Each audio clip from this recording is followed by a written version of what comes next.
or not. So this could be a deciding factor that actually helps them to make the purchasing decision to buy the X70.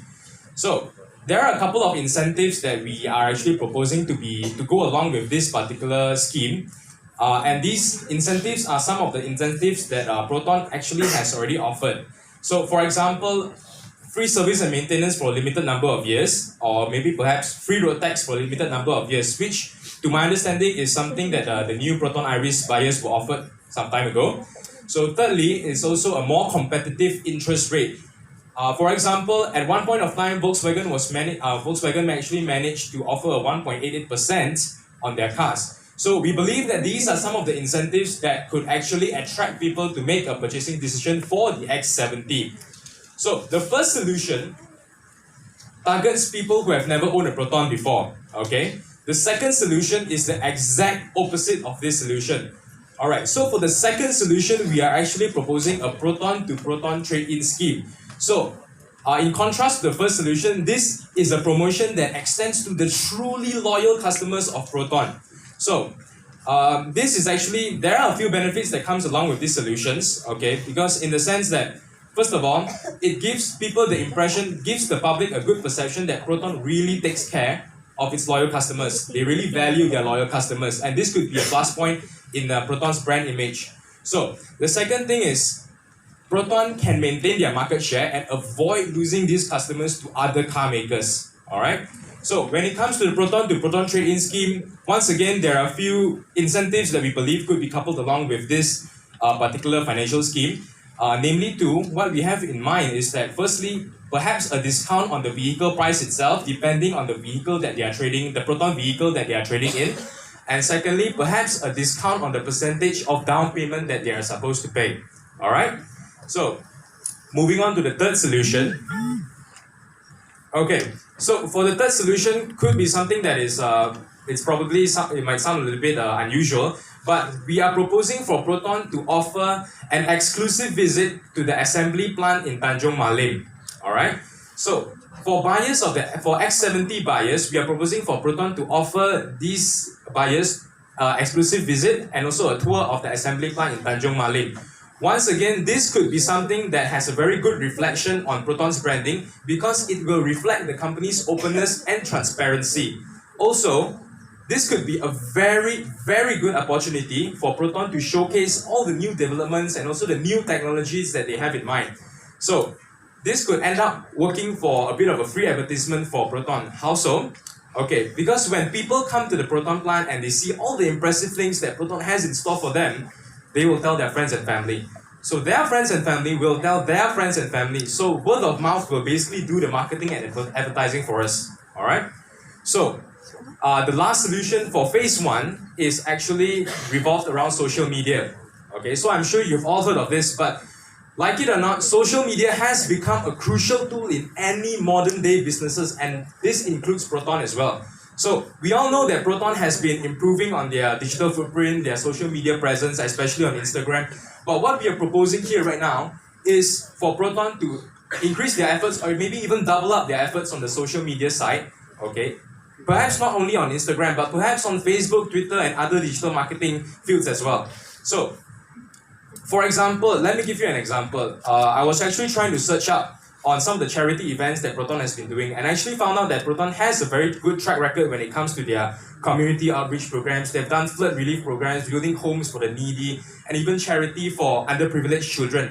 So then I realized that there are many people who could be like me, that they weren't aware of these things that Proton has been doing, and this is actually something that could be fixed with a strong social media presence. So, when you have a good corporate social responsibility profile, it can be a huge plus point for any company.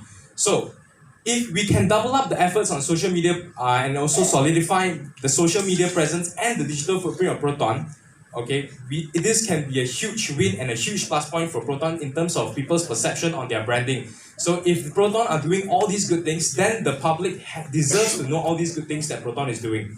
Alright? So basically that's it for phase 1. Please allow me to get my group member Jane to continue with phase 2. Thank you, Mick.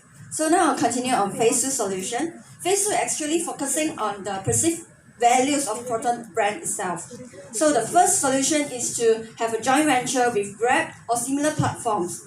So because we are targeting the mid-income customers. With mid-income customers, they can they can own a Proton X70 with this joint venture program. This program will enable the mid-income drivers, they can go drive and they can earn the money. So the Grab or similar platforms, they can provide a lower down payment and they can pay back the loan daily to pay back the loan. And this is actually a B2C platform where Grab will act as a middle person for Proton to get in touch with their customers. The next solution will be the making Proton X70 as an official government vehicle, because this will change the perception of people's mind where they own a Mantri's car also. If the Mantri own a Proton X70, then you will think, I also own a Proton X70. It will be, you look premium or you look more classy.